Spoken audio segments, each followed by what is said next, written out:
ఒక యోధుడి చేతిలో ఖడ్గం ఉన్నట్టుగా, డాల్ ఉన్నట్టుగా మన చేతిలో కూడా పరిశుద్ధ గ్రంథం ఉండాలి. హల్లెలూయా చెప్దాం, రెండు చేతుల పైకి చెప్దామా? హల్లెలూయా. మనము దేవుని పని చేసేటువంటి వారం, దేవుని పిల్లలు గనుక దేవుని పరిశుద్ధ గ్రంథము మన చేతిలో ఉండాలి. దేవునికి స్తోత్రం. ఈ రోజున చాలామంది మన ప్రియులు తమ్ముడు సమయలు ప్రభు సన్నిధానంలో రాలేదు, మరి ఎక్కడికి వెళ్ళారో మంచిది. మరి కొంతమంది సండే స్కూల్ పిల్లలు సండే స్కూల్కి అటెండ్ అవ్వాల, ఆ లిస్ట్ కూడా నా దగ్గర ఉంది. హల్లెలూయా. వాళ్ళు ఎవరైనా చదువుతుందని చూడండి. సహోదరి రిషిత, సహోదరి ఐశ్వర్య వర్షిణి, సహోదరి నిషి, సహోదరి రియా అబ్బాయా రియా, బ్రదర్ ఏనోష్, సహోదరి ఇషిత, వీళ్ళెవరు కూడా సండే స్కూల్కి రాలేదు అనేటువంటి లిస్టు నా దగ్గర ఉంది. దేవునికి స్తోత్రం చెప్పండి. హల్లెలూయా. స్కూల్లో ఆబ్సెంట్ అయినప్పుడు ఎలాగైతే చదువుతారో, చర్చిలో సండే స్కూల్లో ఆబ్సెంట్ అయినప్పుడు ఈ రీతిగా చెప్పడం ద్వారా వాళ్ళు ఏం చేస్తారంటే, తల్లిదండ్రులు ఇదిగో గత ఆదివారం నువ్వు రాలేదంటే నీ పేరు పాస్టర్ గారు చదివేశారు, మరి రేపు వచ్చే ఆదివారం చదవకుండా ఉండాలని నువ్వేం చేయాలి, సండే స్కూల్కి వెళ్ళాలి అని భయము భక్తిలో నేర్పిస్తారనే ఉద్దేశంతో. దేవునికి స్తోత్రం. ఎవరిని తక్కువ చేసి మాట్లాడద్దు, ఎవరిని కించపరచొద్దు. గల కారణం ఏంటంటే నా ప్రభు గొప్పవాడు. హల్లెలూయా. ఆయన అందరినీ హెచ్చించేవాడే తప్ప ఎవరిని కూడా తగ్గించే దేవుడు కాదు. ఆయన ఒకరిని తలగా ఉంచేవాడు తప్ప తోకగా మార్చే దేవుడు కాదు. అంటాడు, తన్ను తాను తగ్గించుకున్నవాడు హెచ్చింపబడును, తన్ను తాను హెచ్చించుకున్నవాడు తగ్గించబడును. అంటే మనము దేవుల్లో హెచ్చింప పొందాలంటే నా యేసు ప్రభు తగ్గించుకున్నట్టుగా మనం కూడా తగ్గించుకుందాము గాక. ఆమేన్. చదవండి.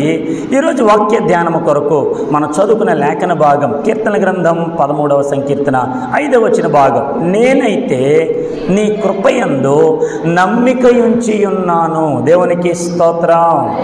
చెప్దాం, అందరూ నాతో చెప్దామా? నేనైతే నీ కృపయందు నమ్మికించి ఉన్నాను, నీ రక్షణ విషయమై నా హృదయము హర్షించుచున్నది.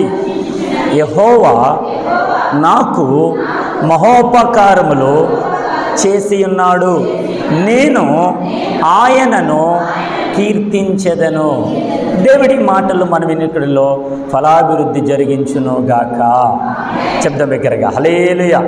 గమనించండి, ఒక 3 విషయాలు, ప్రాముఖ్యమైన 3 విషయాలు మీతో జ్ఞాపకం చేస్తా. అనగా ఈరోజు బ్రతుకున్న మనందరం కూడా మనం కలిగినటువంటి బలమును బట్టో, శక్తిని బట్టో, ధనమును బట్టో, బంగారమును బట్టో, వెండిని బట్టో, ఆస్తిపాస్తులను బట్టో, మేడ మెద్దులను బట్టో, మనకు కలిగినటువంటి బంధువులను బట్టో, ఇరుగువారు బట్టి, సహోదరులను బట్టి, సహోదరులను బట్టి, అనేక రకాలైనటువంటి వాటిని బట్టి ఈ రోజున చాలామంది చూసి ఉప్పొంగిపోతూ ఉన్నారు, ఆనందపడతా ఉన్నారు, సంతోషంలో సాగిపోతూ ఉన్నారు. దేవునికి స్తోత్రం. కానీ నేను ఒక్కటి మాట చెప్పగలను. భక్తుడైనటువంటి దావీదు పలికిన మాట ఏంటంటే నేనైతే. అంటే ఎవరు ఈ మాట చెప్పగలరు? పిల్లలు ఒక ఎదుగుదలకు వచ్చిన తర్వాత, వారు ఉద్యోగంలో ఎదుగుతున్న తర్వాత, వారికి ప్రమోషన్ వచ్చిన తర్వాత వారు చెప్పేటువంటి మాట ఏంటంటే నేను ఈ స్థితిలోనికి రావడానికి నా తల్లిదండ్రుల కష్టమే నన్ను ఈ స్థాయికి తీసుకొచ్చింది అని చెప్పేవారు ఉండాలి. హల్లెలూయా. కొంతమంది తల్లిదండ్రులు ఎంత చెమటూడ్చి, ఎంత కష్టపడి, వాళ్ళకు ఆరోగ్యమంతా కూడా పోగొట్టుకొని ఎంతగానో పిల్లల కోసం కష్టపడి వారి ఎదుగుదలకు, వారికి ఉద్యోగాల కొరకు, వారి చదువుల కొరకు ఎంతగానో కష్టపడుతూ ఉంటారు.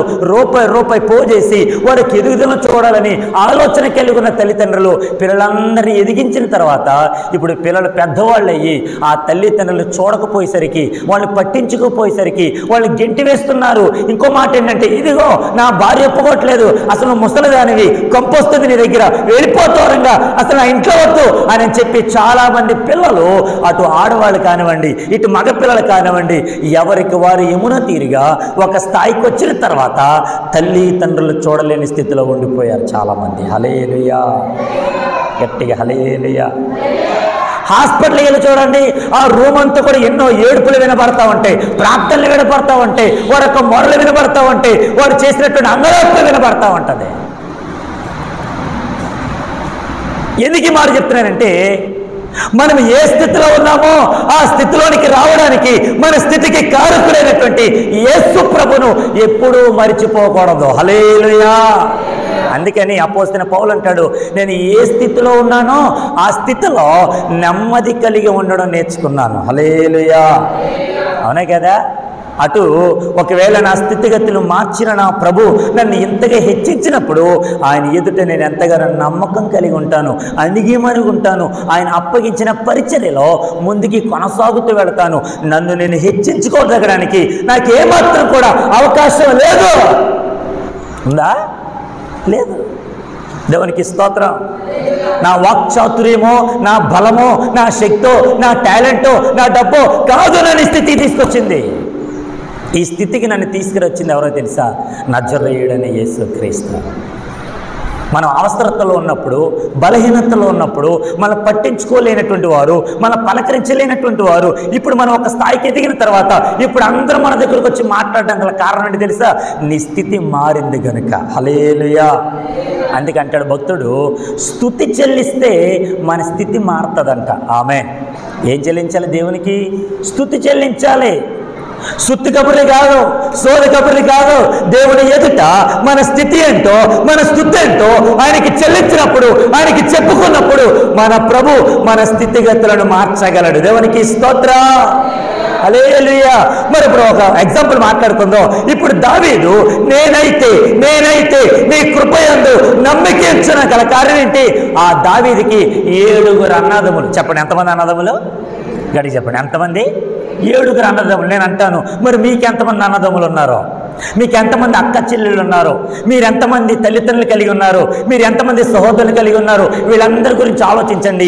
7 అన్నదమ్ములు కలిగినటువంటి దావీదు స్థితిని చూసినటువంటి వాళ్ళందరూ కూడా, రే అసలు నువ్వు ఇక్కడ ఉండకూడదు, గొర్రెల దొడ్లకి వెళ్ళు, ఆ గొర్రెల మేపు, అరణ్యములకు వెళ్ళు, అడవులోకి వెళ్ళు, అక్కడికి వెళ్ళు, ఇక్కడికి వెళ్ళు, ఆ పరిచయ్, ఈ పరిచయ్ అని దావీదుని ఇష్టం వచ్చినట్టుగా, చిన్నోడు కనుక ప్రేమ చూపించాల్సింది పోయి, గౌరవించాల్సింది పోయి, హత్తుకోవాల్సింది పోయి, అతనికి నానా రకాల పనులను అప్పచెప్పారు. ఇప్పుడు దావీదు మారు మాట మాట్లాడకుండా ఆ గొర్రెలు మేపడానికి అరణ్యానికి వెళ్ళిపోయారు. దేవునికి స్తోత్రం.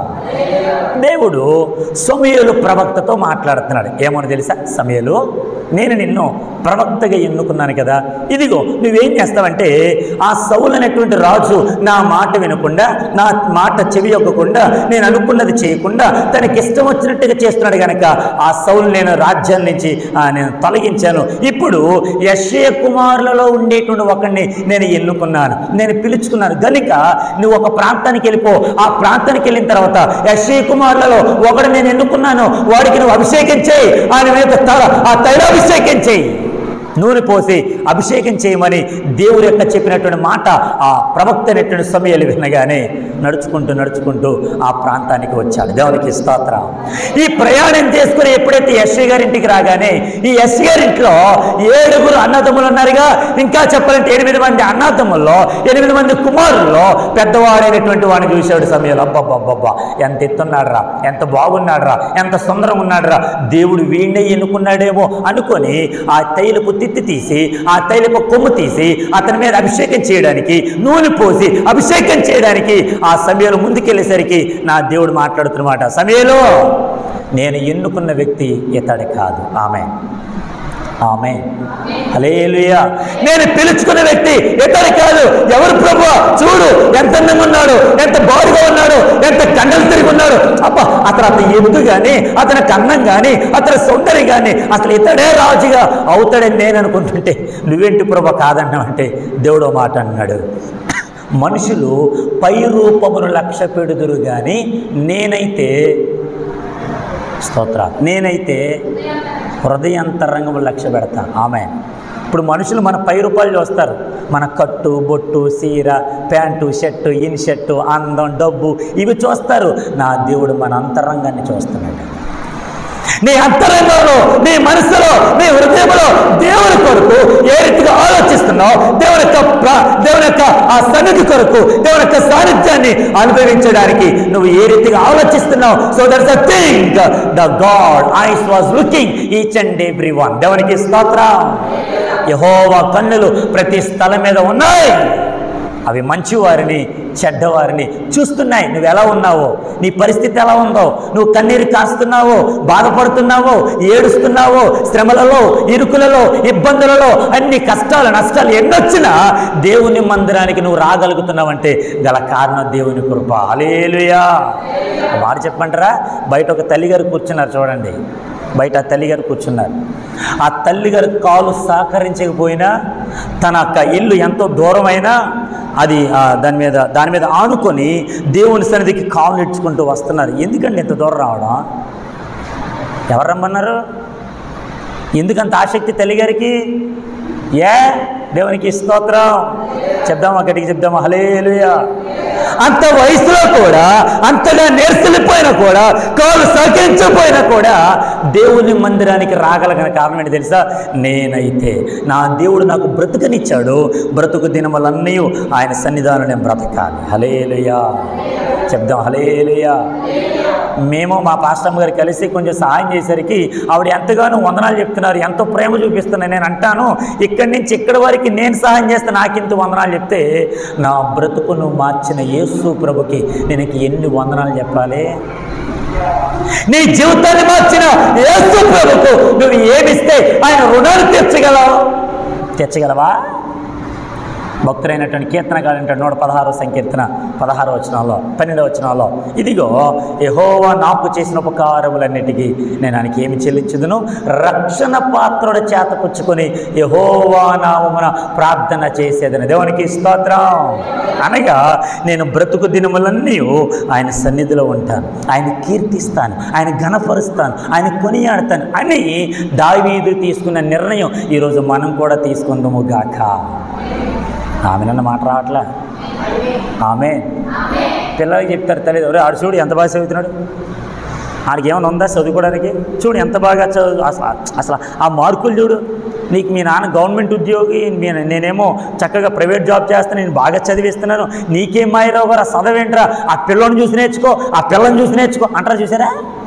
హల్లెలూయా. నేను అంటాను, మన ఎదుట దేవునిలో ఎదుగుతున్న వారిని చూసి ప్రభువా నన్ను కూడా ఈ స్థితి కంటే ఎక్కువ స్థితిలోనికి నన్ను హెచ్చించు ప్రభువా, నీతో కలకాలం ఉంటాం అనే నిర్ణయం మనలో ఉండాలి. హల్లెలూయా. భక్తుడైన దావీదు అన్నాడు, నేనైతే నా జీవితం అంతా కలిసి నీ కృపయందు నమ్మిక ఉంచాను. అప్పటికే దావీదు ఒక రాజ్యాన్ని పరిపాలిస్తూ ఉన్నాడు. అగ్రరాజ్యంలో ఆయన ఒక పరిపాలన సాగిస్తూ ఉన్నాడు. ఆ రాజ్యమంతటి కూడా ఇశ్రాయేలు రాజ్యంలో 40 సంవత్సరాలు ఎటువంటి యుద్ధాలు లేకుండా నా ప్రభు నెమ్మదికరంగా అతని జీవితం అంతా కూడా సాఫీగానే సాగిస్తూ ఉన్నాడు. దేవునికి స్తోత్రం. గట్టిగా హల్లెలూయా. మరి రాజ్యం మీద రాజ్యాన్ని పరిపాలిస్తున్నటువంటి రాజు, ఆ రాజ్య సింహాసనం మీద కూర్చున్నటువంటి దావీదు మరి రాజ్యాన్ని చూసి ఉప్పొంగాలిగా, రాజ్య అధికారాన్ని చూసి ఉప్పొంగాలిగా. అందరూ నాకున్నారు కదా, ఈ దేశమంతా నాదే, ఈ ప్రజలంతా నావారే, ఈ లోకమంతా నాదే అని అనుకొని ఎంతగానో ఉప్పొంగిపోవాలి కదా దావీదు. కానీ అప్పటికైనా దావీదు ఆ సింహాసనం మీద కూర్చొని చెప్తున్న మాట ఏంటో తెలుసా? నేనైతే ఈ సింహాసనాన్ని బట్టి ఆనందించట్లా, ఈ రాజ్యాన్ని బట్టి ఆనందించట్లా, ఈ పరిపాలన బట్టి ఆనందించట్లా, ఈ ప్రజల బట్టి అబ్బో నాకేవద్దు, నా దేవుని కృపయందు నేను ఆనందిస్తూ ఉన్నాను, నమ్మిక ఉంచుతున్నాను. గల కారణం ఏంటి తెలుసా? నా తల్లిదండ్రులు నన్ను నమ్మలేనప్పుడు, నా అన్నదమ్ములు నన్ను త్రోసివేసినప్పుడు, అయిన వారు నన్ను చేరదీయలేనప్పుడు నా ప్రభు నన్ను చేరదీశాడు, నా కన్నీరుని తుడిచాడు, నా జీవితంలో మార్పు తీసుకొచ్చాడు. వెక్కి వెక్కి ఏడుపొచ్చినా, వెక్కిరింతల పాలైనా, పాడదాం. వెక్కి వెక్కి ఏడుపొచ్చినా, వెక్కిరింతల పాలైనా, నా పక్షమున నిలచువాడా, నన్ను ఓదార్చువాడవు నీవే, నా పక్షమున నిలచువాడా, నన్ను ఓదార్చువాడవు నీవే. చెప్పలు పడదాం.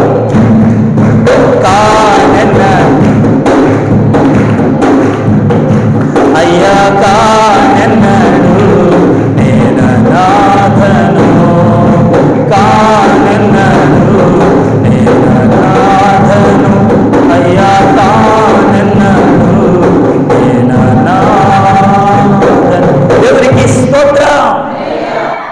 దావీదుని అందరూ విడిచిపెట్టారు. ఉన్నారు అందరూ? దావీదు ఎవరికి లేరు, దావీదుతో ఎవరు కూడా తోడు లేరు. అందరు విడిచిపెట్టినా దేవుడు దావీదుని విడిచిపెట్టలేదు. హల్లెలూయా. ఈరోజు నా ప్రభు మీద నువ్వు ఏ కృప అయితే నమ్మకించున్నావో, ఏ కృప ఎందైతే ఆశ కలిగి ఉన్నావో, ఆ కృప అయినటువంటి యేసు ప్రభు నిన్ను విడిచిపెట్టాడు. హల్లెలూయా. నీ కుటుంబాన్ని విడిచిపెట్టాడు. హల్లెలూయా. నీ బిడ్డలని విడిచిపెట్టాడు. హల్లెలూయా. నీ మనవడు మనవరాన్ని విడిచిపెట్టాడు నా దేవుడా. ఆయన కృప ఎందు నమ్మకించు. రెండో మాట ఏంటంటే అక్కడ రాస్తున్న మాట, ఇదిగో నీ రక్షణ విషయమై నా హృదయము హర్షించుచున్నది. దేని బట్టి అంట? చెప్పాలి. దేని బట్టి? రక్షణ విషయమై. దేవునికి స్తోత్రం.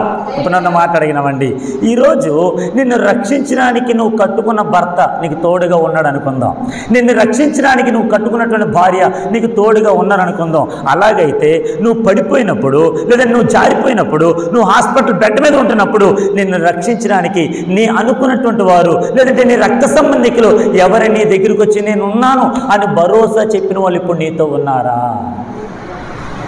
నువ్వు కన్నీరు కారుస్తుంటే నీ కన్నీరు తుడిచారా? నువ్వు ఏడుస్తుంటే నేను హత్తుకున్నారా? భక్తుడు అన్నాడు, అయ్యా నన్ను రక్షించావు గనుక నీ రక్షణ విషయమా ఇదిగో నా హృదయము హర్షించుచున్నది. అబ్బా, దేవునికి స్తోత్రం. గట్టిగా హల్లెలూయా. మీరు అడగచ్చు, యేసు ప్రభు మనల్ని ఎలా రక్షించని అడిగితే, ఆయన సిలువపై మన కొరకు ప్రాణత్యాగం చేశాడు. ఆయన మనం చనిపోవాలి, మన సిలువకి ఎక్కాలి, మన పాపములు, మన దోషములు, మనం చేసినటువంటి అతిక్రమములు, అక్రమాలు, వీటన్నిటి బట్టి మనం ముందుగానే ఎప్పుడో చచ్చిపోవాలి. మన ప్రభు మనకు రక్షణ ఇచ్చాడు, మన ప్రభు మనం బ్రతికించాడు. కావున ఆయన చూపినటువంటి రక్షణ విషయమై మన హృదయం సంతోషించాలి. దేవునికి స్తోత్రం. హర్షించాలి. దేవునికి స్తోత్రం. ఇక్కడ అంటున్నాడు మూడో మాట, యెహోవా నాకు మహోపకారములు చేసి అన్నాడు. హల్లెలూయా. చెప్దామా? దేవుడు మనకి ఏం చేశాడంట? గట్టిగా చెప్పాలి. ఎన్ని చేశాడంట? మహోపకారము కాదు, మహోపకారములు. ఎన్ని చేశాడో కార్యాలు, ఎన్నెన్నో మేలులు. దేవునికి స్తోత్రం. అసలు ఈ మేలులన్నీ కూడా లెక్కేసుకుంటే, ఈ కార్యాలను కూడా లెక్కేసుకుంటే ఒకవేళ మర్చిపోతామేమో కానీ సరైనటువంటి కౌంటింగ్ అనేది రాదు. గల కారణం ఏంటంటే అంత గొప్ప కార్యాలు మన ప్రభు చేశాడు. ఆమె గట్టిగా హల్లెలూయా చెప్దాం. హల్లెలూయా. మోషే గారి యొక్క కోడలి గారి జీవితంలో, మనవరాలు గారి జీవితంలో, శ్యామ్ ప్రసాద్ గారి యొక్క ఆరోగ్య విషయంలో, తమ అల్లుడి గారి విషయంలో, వారి యొక్క అనేకమైనటువంటి ఇక్కడ ఉన్న చాలామంది విషయాల్లో మన ప్రభు ఎన్నో మహోపకారాలు చేశాడు. దేవునికి స్తోత్రం. శబ్దం దగ్గరికి హల్లెలూయా. మరి ఆయన చేసిన కార్యాలు భక్తులు అన్నాడు. 1 కొరింథీ పత్రిక 2వ అధ్యాయం 9వ వచనంలో, ఇందును గూర్చి దేవుడు తన్ను ప్రేమించు వారి కొరకు ఏవి సిద్ధపరిచినో అవి కంటికి కనబడలేదు, చెవికి వినబడలేదు, మనుష్య హృదయానికి అగోచరం. అర్థం కాదంట దేవుడు చేసే కార్యాలు. హల్లెలూయా. శబ్దం దగ్గరగా హల్లెలూయా. ఇప్పుడు ఇన్ని కార్యాలు చూసినటువంటి దావీదు అంటాడు చివరి మాట, 5వ వచనం చివరి మాట, నేను ఆయనను కీర్తించెదను. హల్లెలూయా. వేలాది నదులంత విస్తార తైలము నీకిచ్చిన చాలునా. పాడదాం. వేలాది నదులంత విస్తార తైలము నీకిచ్చిన చాలునా. బలమైన సాజేస్తము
ఏం చెల్లిస్తాం? దేవుడు నీ జీవితంలో జరిగించిన కార్యాలకి ఏం చెల్లిస్తే ఆయన రుణాన్ని తీర్చగలమా? నేను అంటాను, జీవితాంతం ఆయన నామాన్ని కీర్తించడమే, జీవితాంతం ఆయన నామాన్ని కొనియాడడమే, ఆయన ఘనపరచడమే మన ప్రభుకి ఇచ్చేటువంటి ఒక గొప్ప ఆశీర్వాదం. దేవునికి స్తోత్రం. ఆయన మన మీద కురిపించినటువంటి ఆశీర్వాదాలకి, ప్రభువా నేను నీకు దాసోహం అయిపోయాను, ప్రభువా నేను నీ పని చేస్తాను, ఆయన నన్ను నా కుటుంబాన్ని వాడుకో, నన్ను నా కుటుంబాన్ని దర్శించు, నా కుమార్తెను దర్శించు, నా యవన బిడ్డను దర్శించు, అయ్యా నీ సన్నిధికి రాలేకపోతున్నారు ప్రభువా, నేను నిన్ను కీర్తిస్తానయ్యా అని దేవుని దగ్గర వడంబడికి చేసుకొని ప్రభు పాదాల చెంత సాగిపోదాం, పరలోక రాజ్యానికి చేరుకుందాం. అట్టి కృప, అట్టి ఆశీర్వాదాలు ప్రభు మనందరికీ నిండుగా మెండుగా దయచేయును గాక. ఆమేన్. అందరం మోకరించండి, ప్రార్థన చేసుకుందాం.